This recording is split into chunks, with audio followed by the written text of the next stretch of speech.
how is it already 10 o'clock? I started putting together this Lego set when the kids left for school this morning, and I've just been sitting here drinking coffee and building Lego, really feeling super blessed that I have the opportunity to work at my own schedule. I'm self-employed, working from home as a full-time reseller. I buy items cheap and sell them high on online marketplaces like eBay, whatnot, Poshmark. If there's a good deal around at a thrift store, yard sale, auction house, flea market, I buy it up and I get it in the hands of someone that'll pay a lot more than what I did for it. Most often those are vintage or designer pieces. Those are the types of things I really love to sell, but I thought in today's video I would show you on a typical day the things that I'm shipping out that enables me to sit here on a Thursday morning until 10 o'clock sipping coffee and building Lego, and exactly how you could do the same thing if you are in the position where you're tired of clocking in and you're ready to own your own day and run your own life. Let's check out what's sold. Alrighty.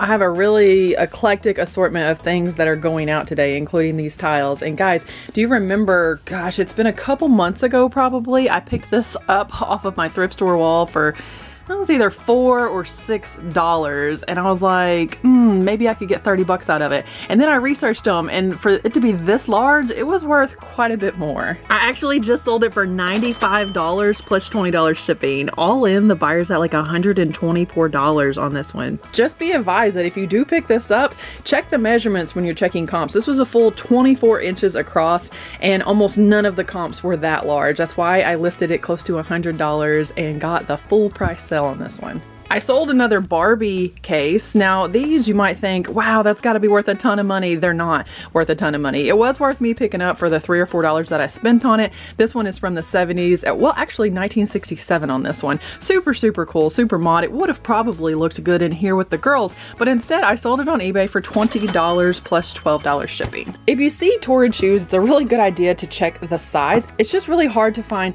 cute women's shoes that are as big as what Torrid makes. Guys, these were a size 12 double or triple E.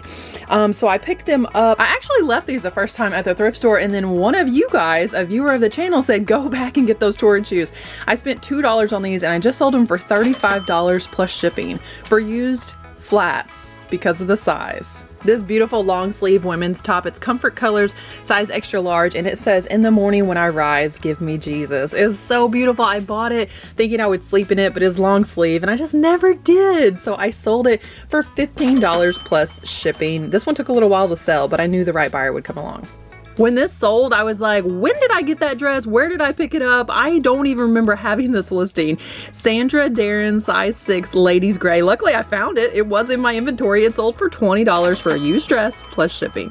This old Singer sewing machine is super, super cool, and I had it listed closer to $100, but here's the thing, I've had it listed for a long time, and at this point, it's taking up precious real estate in my inventory.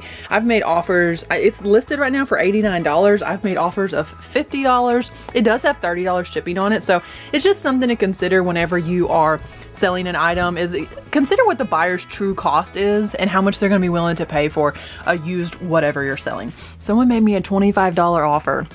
I'm not kidding. It's listed for $89. They made me a $25 plus $30 shipping, so all in at $55. Guys, I took it. I don't know what it's going to cost to ship. It is quite heavy, but I'm thinking with FedEx, I should be able to ship it for $27 or less. And yeah, 25 bucks. I think I paid $4 for the whole thing. It's been listed forever. It is taking up space, and look, it's getting dusty at this point. So long, Singer. Okay, this is something I've been selling a lot of lately. We remodeled our hall bathroom, and my house was built in 1969, 1970, so it had these porcelain tiles all over the bathroom wall. My husband, as soon as I told him they were worth some money, he painstakingly pulled every single one of these off. So this, it's a stack of 22 because I include some extras just in case there's any damage or anything, and just to thank the buyer. But a stack of 20 sold for $99 plus shipping. I feel like I've been preaching about Carlisle belts for the better part of a year. This is a vintage belt that I just picked up for $2 at the thrift store. I just sold it for $42 plus shipping. Carlisle is a seriously good brand of belt. Not all vintage salt and pepper shakers are created equal, but they're always worth saving, you guys. I think these are so cool. They almost reminded me of like the furniture, like the chair leg or couch leg on mid-century furniture. They are like a dark walnut with gold accents and details. It says New Orleans. I just sold this set for $14.90 with free shipping. So not a huge profit, but I'm so glad that I saved them. All right, guys, I had this like webbed packing paper. This is in between every single one of those tiles, and then it's wrapped around them. The tiles are in 2 stacks, and then that is wrapped in a tissue paper and also in a bag. And then the 2 stacks are separated by this again. This is wrapped around on all 4 sides. There's a piece of styrofoam in between each one, and don't worry, no, I am absolutely would never ship this like this. The idea with fragiles is you have to float a box inside of a box. So make sure that this is like, it's not going anywhere. There's no way it could jostle around. This is like as tight as it could be inside this box. And then this is going to float inside of a 12 by 12 by 8 box with, I'll probably rip up like poster board, and not poster board, those movie posters that I found, and I will surround it. I'll show you guys what it looks like. Okay, this is what it looks like. And you know what? There's just no reason not to reuse these posters. So the box is in there. There's a layer of poster, the box, poster all around it, poster on the top. And then I'm going to close this up. Again, this is the USPS 12 by 12 by 8 box, just about. It's like 12 by 11.75 by 8.